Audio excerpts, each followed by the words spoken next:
Do you, Talia of the Red Moon Pack, accept this marriage and my blessing of it?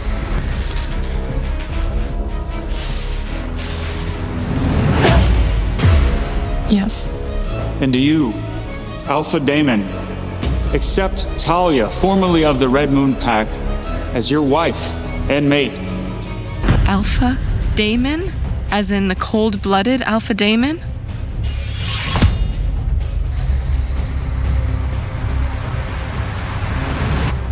I do. Talia glanced around, as much as her current position allowed, and observed the hotel room. It looked nice and clean. She spotted a second bed, which added to the confusion of why she shared a bed with Alpha Damon. What about the other two people? She concluded that this didn't represent the Dark Howlers pack. Did they make a stop along the way? Maybe this marked the part where she found out how Damon tricked her, and he planned to sell her kidneys and liver, and then discard her in the forest for beasts to eat her. She didn't dare to wake Damon up, and she couldn't get out of his hold without big movements either. She felt stuck. Talia resigned herself to the current situation, and she slowly returned to her original position, with her head on Damon's arm. But this time, she kept her hands to herself. Just thinking that her arm draped over his firm abs made her blush profusely. Talia took a deep breath and savored Damon's scent of forest and dark chocolate. It smelled nice, and for some unknown reason, it relaxed her. She closed her eyes in the hope of falling asleep and dreaming of that chocolatey forest again. Maybe this time she would get to eat something. Talia let out a long exhale, and in the next moment, Damon shifted sideways, entrapping her completely in his arms and holding her so close that her face stuck to his chest. His breath seeped into her scalp, making her hair stand on ends. Talia couldn't see when Damon's lips lifted into a smile. He felt content that she gave up on leaving. From the moment Talia woke up, Damon woke up as well, but he stayed still while waiting to see what she would do. Damon knew Talia had wounds that needed tending, and that she probably felt hungry as well, but he wanted to extend this moment in bed for just a bit longer. Damon cradled Talia in his arms, and he enjoyed the sweet citrusy scent of freesia that somehow got amplified by the sensational sparks wherever his body touched Talia's, even through their clothes. His palm held onto her tiny waist, and he confirmed that Talia seemed delicate and fragile. He didn't mind Talia's frame, but he would prefer if she felt stronger and not in danger of being carried away by the wind. Ever since she entered his sight 2 days ago, other than cuts and bruises from Marcy's beating, Talia hit her head in the refrigerator, she bumped her forehead in the window of a car, and she fell off of a bed, and those represented only things he saw. Damon felt convinced that Talia seemed prone to injuries. He never saw such a clumsy werewolf. Adorably clumsy. When he held Talia's hand, the sparks felt more intense than over the clothes, and he wondered how it would feel if they increased the skin-to-skin surface. Damon thought of removing his shirt, but Talia seemed uncomfortable around Damon, and he had a strong feeling that if he removed his or her garments, she might freak out. His wolf stayed silent, but Damon could feel the happiness that radiated from the ancient creature. His index finger brushed her skin, and he jolted upon contact. The sparks felt like an electric current, catching him by surprise, and he cursed internally when Talia stirred.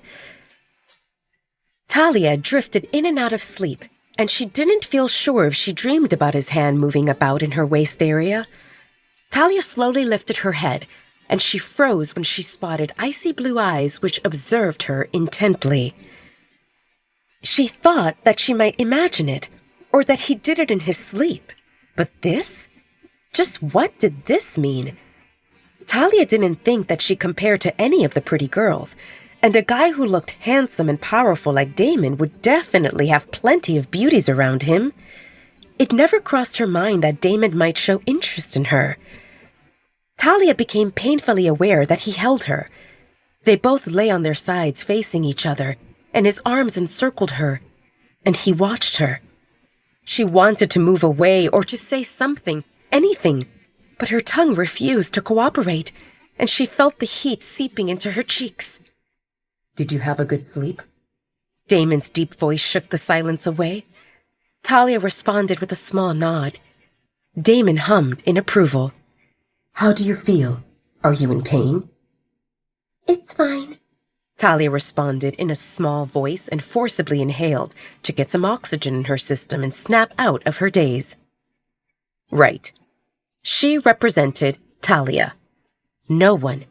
She escaped the Red Moon Pack, and she had no idea where she headed, but she knew that at that moment she lay in bed with an alpha, and she felt the urgency to increase the distance between them.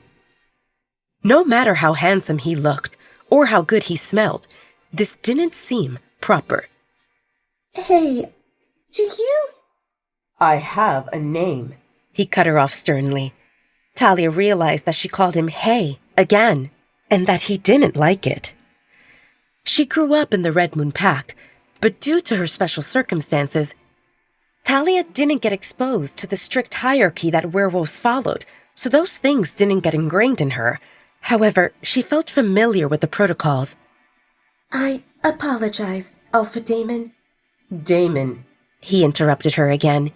It didn't sound right when she used his title to call him. "Just Damon." Alpha represented the title that symbolized strength, while reminding others of respect and submission, and he didn't feel that seemed appropriate for her. "Damon," Talia said awkwardly, and Damon smiled victoriously. "Can you let me go, please?" Damon's smile fell when he heard her question. "Why do you make it sound like I'm holding you against your will?" he asked with a slightly pitiful expression. Talia felt confused. Did she give him permission to hold her? That could happen only if she did it in her sleep. Did she throw herself at him? Damon saw Talia's frantic expression and he chuckled. "You fell off the bed. I'm holding you so that you don't get another bruise on top of existing ones." "Oh," a sound escaped Talia's lips. "Well, thank you. I'm awake now, so can you let me go?" Damon cocked an eyebrow and ignored her question. "Do you want to freshen up? While you shower, I can order some food." "Will you let me go if I agree?" Talia asked helplessly. "Not necessarily," Damon responded with a straight face. Talia swallowed hard. "If you don't let me go, how will I eat?" "I can feed you," Damon replied. Damon saw color draining from her face, and he cleared his throat while trying to salvage the situation. "I meant, if your injuries bother you, I can help you eat." "No need," Talia squeaked, and she scrambled off the bed clumsily the moment Damon released her from his hold. She dashed into the bathroom, closed the door, and locked it with a loud click sound. Damon stared at the door with a complex expression on his handsome face. Wait, that's not the end.